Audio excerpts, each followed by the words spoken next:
stand while I'm imposing sentence. Typically, I would have you come forward, but I want you to be able to rely on the walk or the table if you need to, ma'am. Right away, the judge sets the tone, controlled, procedural, and firm. Notice the subtle accommodation, allowing her to remain standing where she is. That signals awareness of her condition, but don't mistake it for leniency. Courtroom decorum still rules everything here. Question for you. Do you think small gestures like this influence how a defendant is perceived later in sentencing? And I just want to take this opportunity to remind everyone as well that no outbursts or emotional expressions will be tolerated. You'll be removed from the courtroom if that does happen. So to kind of reiterate, Ms. Gill, you're here on the counts that your attorney stated. You've got the one count of assisting self-murder or manslaughter, 2 counts of aggravated assault with a firearm, and those refer to Mr. Jackson, the security officer, and Mr. Aponte, both of whom testified here today. And then you have that 4th count of aggravated assault on a law enforcement officer with a firearm. And there were 6 officers who were named as. Here's a key legal moment. The criminal punishment score sheet suggests roughly 9 years and 8 months. But the prosecution waived the minimum guidelines and capped it at 10 years. That's huge. It gives the judge flexibility instead of locking in a harsher baseline. Translation: this sentence could have gone much higher, but the state is signaling restraint. Victims in count 4 of the indictment. So the score on the criminal punishment score sheet is 115 months, which would be 9 years. And roughly 8 months, the state, as you know, has agreed to waive the minimum guidelines and agreed to cap your punishment at 10 years prison. And I first want to talk about some of the testimony that I've heard today. And Ms. Gill, I accept your testimony today that you've given with respect to the fact that Jerry was suicidal. I know there's no records that document that, but I accept what you stated, that he told you and continued to express that he was suicidal. This is where the judge does something critical. She explicitly says what testimony she accepts as true. That matters. Courts don't just hear stories. They decide what's credible. By validating the mental health struggles and the husband's condition, the judge is building a foundation for a more nuanced sentence. But notice acceptance of facts doesn't equal justification of actions. I think that makes sense that a husband would confide in his wife of 53 years with respect to his serious emotional condition. I accept your testimony, ma'am, that his condition was worsening. Can you hear me okay? Yes. Okay. I accept your testimony that you and Jerry jointly decided to commit suicide, that you believe that was the only way out. And here's the turning point. The case stops being just about a tragic mercy killing and expands into something much bigger. 34 patients, hospital staff, multiple officers. Legally, this multiplies the harm. Even if you sympathize with her intent, the law is to account for everyone else put in danger. So ask yourself, should intent outweigh impact in cases like this? And I accept your testimony that you do not remember staff informing you about comfort care or hospice. I think the doctor testified honestly with respect to what hospital procedure is, but I think it's highly likely that that either didn't happen or that you don't remember it. Also, I accept Dr. Danziger's testimony that you continue to not be a risk of danger to the community and that you were suffering from some sort of mental health episode on the date of the incident. I want to point out that, as everybody knows, this is not just a case about you and your terminally ill or very ill husband, because we've heard from the fact, from the testimony today, that there are many other victims in this case. And by entering your plea, you've admitted to having pointed a firearm at 2 hospital employees. This is a powerful boundary the judge draws. She shuts down the broader debate about assisted dying laws. Why? Because trial courts don't make policy. They apply existing law. It's a reminder that even emotionally complex cases are still confined by legal frameworks. The courtroom isn't where laws are changed. It's where they're enforced. You've admitted to having pointed a firearm at many Daytona Beach police officers as well.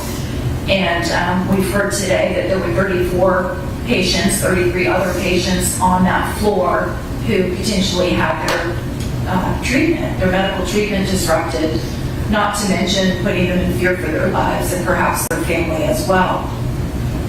And then I don't even know how many hospital employees and their family members were impacted by the decision that you made. And it has come out today that you're educated, you have a master's degree. Some of these letters described you as smart and patient and kind and generous and thoughtful, but your actions on that day were none of those things. And here's the final outcome. Arguably a split decision between punishment and compassion. Prison time, yes, but just over a year. Then 12 years of probation, community service, and mental health evaluation. The judge is clearly trying to balance accountability with rehabilitation. The message? What you did had consequences, but your life isn't over. Do you think this sentence got that balance right, or should have leaned harder one way? And your attorneys identified in the sentencing memo a few other similar cases where an elderly defendant had killed his or her spouse in some type of a mercy killing where that spouse was seriously ill. And the difference between those three cases that were identified and this one is the other victims. And that's what makes this case different to me. A lot of the letters that were sent in and even some of the testimony today talked about aid in dying laws and how Florida should have such a law.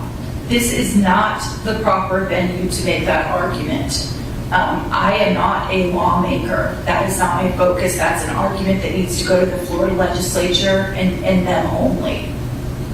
Now, that's not to say that I'm unsympathetic to you, ma'am, because I can't fathom the difficulty of watching your husband's medical condition deteriorate to the point that he was in that constant kind of pain and wishing that he were dead. I can't understand that. I can't begin to understand how difficult it would have been for you to actually pull the trigger to assist your husband in ending his own life. I do believe that that is what you did, and so the punishment that I'm going to impose in this case is related to the other charges against you primarily. I've heard from the victims today, and I am highly persuaded by that testimony about the trauma that was inflicted on them. So, ma'am, I am going to adjudicate you guilty. You will be a convicted felon as a result of this incident. I'm going to sentence you to 366 days DOC, that's prison, and you will get credit for the 42 days that you've served. That'll be followed by 12 years of probation. The probationary terms are that you have to write letters of apology to the civilian victims and the 6 law enforcement victims that were identified in the indictment. And then this is an important part of the sentence as well. I want you to perform a minimal amount of community service hours per month for as long as you're physically able to do that. I want you to do 8 community service hours a month, so that's maybe 2 a week. And I don't care what you do, but I want you to realize, ma'am, that your life still continues to have value and you can contribute to society. You could even do work from home, like telephone or even via an internet connection. Again, I don't care what you do, but I want you to give back and I want you to enjoy the feeling of giving back to others as well. And then last but not least, there's going to be a mental health evaluation as a condition of probation, and you'll have to comply with whatever, if any, follow-up is recommended. It could just be take medication, but whatever the professional recommends is what you'll have to do. There are court costs of $770 plus $100 cost of prosecution and $100 cost of investigation to the police department, and you'll have to pay those off as a condition of your probation. So they're going to take you into custody today to begin serving that sentence, and again, you'll get credit for those 42 days that you've already served. Is there anything else that I need to address today? Nothing from the state, Your Honor. Thank you so much, Your Honor. I appreciate it. Okay, thank you, folks. Thank you.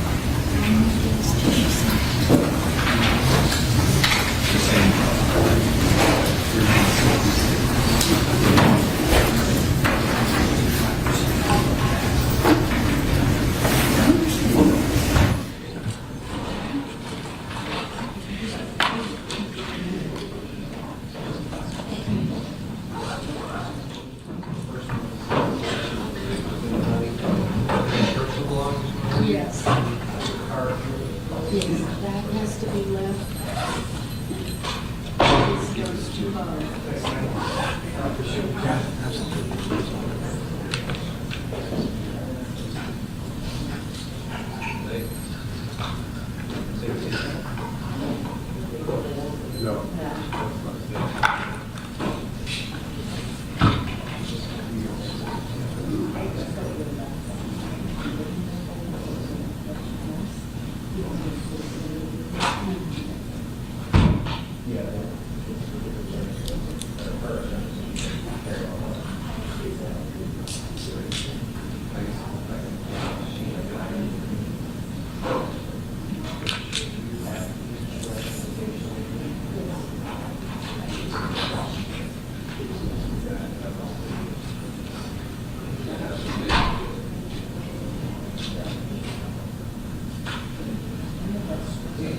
You